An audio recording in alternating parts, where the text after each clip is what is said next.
আজকে আমি চিংড়ি মাছের একটি খুব সহজে রেসিপি তৈরি করে দেখাবো। তার জন্য সর্ষে, পোস্ত, কাঁচা লঙ্কা মিক্সিতে দিয়ে একটু নুন দিয়ে আমি বেটে নেব।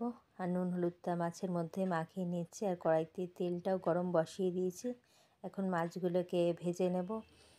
আর একদম সহজেই ডাব চিংড়ির রেসিপি, একদম সহজ ঘরোয়া পদ্ধতিতে।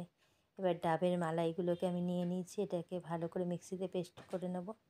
আর গরম জলও বসিয়ে দিয়েছি। আর দেখুন মাছগুলো বেশ লাল করে ভাজা হয়ে গেছে। এখন সর্ষে, পোস্ত, কাঁচা লঙ্কা বাটাটা দিয়ে একটু কষে নেব। একদম চটজলদি ঘরোয়া অফিস টাইমে তাড়াহুড়োর সময় একদম খুব সহজেই রান্নাটা হয়ে যাবে।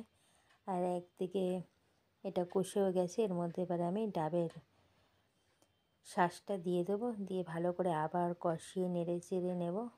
নিলেই পুরো আমার রেডি। এরপরে যে গরম জলটা করে রেখেছি সেইটা দিয়ে দেবো। দিয়ে মিনিট 5 জাল উঠবে।